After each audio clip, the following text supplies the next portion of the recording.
when you wish that you have a brain of a child of this age, then that means you're wishing that another child of this age goes down so that this your baby can be well. So I feel like that's a little selfish.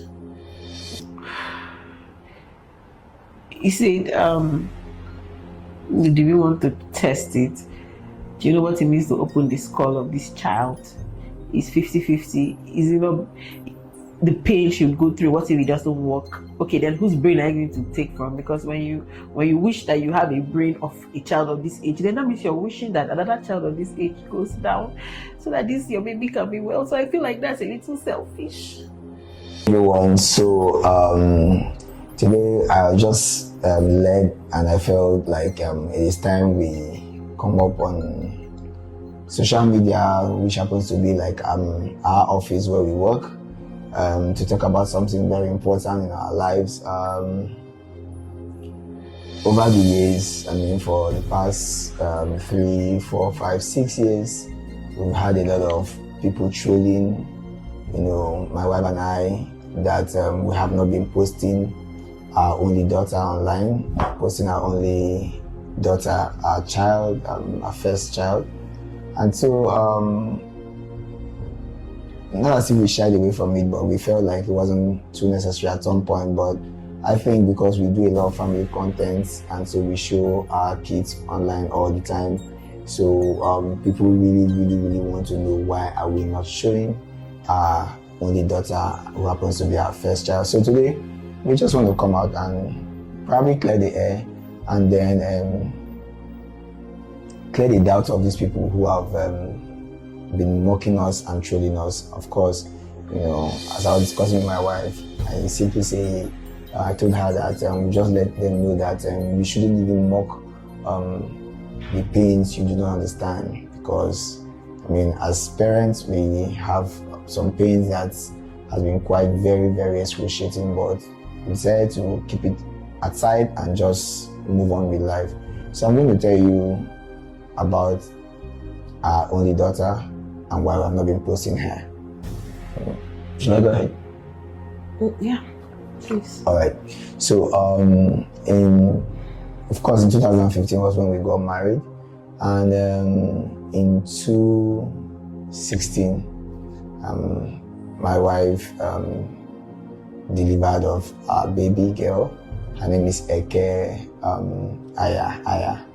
All right, so the 19th of October. 19th of October 2016. Yeah. So now that night was one of the most horrible nights in our life, like very horrible night.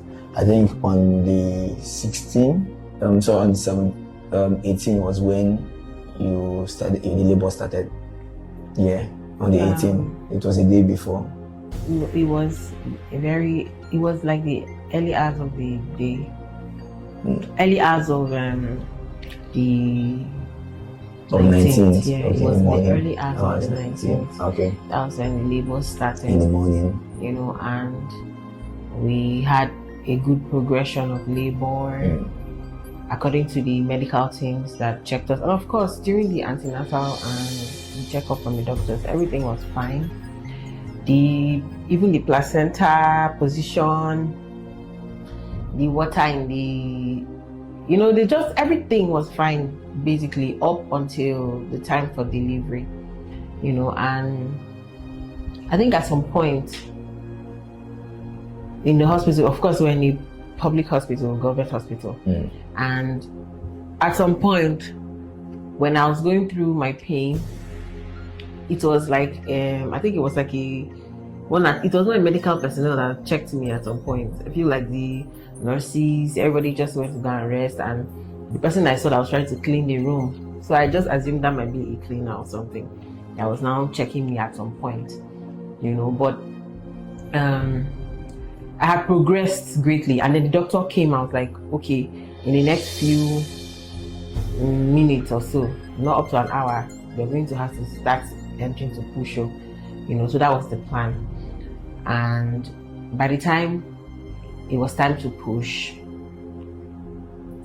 we had some issues, and the baby's head will be coming out, and somehow it will slide back in. I don't know. The nurses were like shouting, and at some point they're not like that. I should not allow the baby. They were acting as if maybe I was the one that was sucking the baby back inside of my body, you know, and or pushing the baby back. But the baby's head would crown. Would be like push, you know, that kind of thing. But at the end of the day, the baby came out. Baby was stressed, and baby was not crying or breathing. Not crying. Let's say not crying. I think from that point, breathing. Let me share my experience. You know, I at least I saw some things happening inside there. Okay. So I don't know when they called you. Okay. But from my own point of view, the inside of the place, baby came out. They now, you know how they try to tap the baby. They now said, okay, oxygen, bring the oxygen, just casually, you know. So you think that okay, there's oxygen in the room. So they brought one container. So they carried that container and pressed straight to the baby's nose, pock up, and they were like, it's empty. They said this thing is empty. There's no oxygen here. Can you go bring oxygen? So that's where the whole drama started. So baby was brought out, you know, with an oxygen mask, with a cylinder, and of course, the cylinder was not producing oxygen, but rather, you know, some sort of water. So I had to unmask the baby and took my daughter into the car. Now the ambulance they brought, I think there was no fuel as at the time too.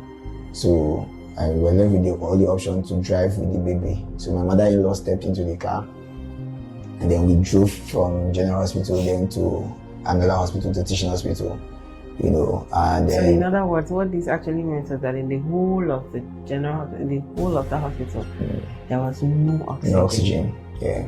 So this is a baby that was gasping for air. For air already from the labor room, and now has no oxygen. To be transported, still gasping. For about over 5 to 10 minute distance, and then even getting to Teaching Hospital again, we have to start feeling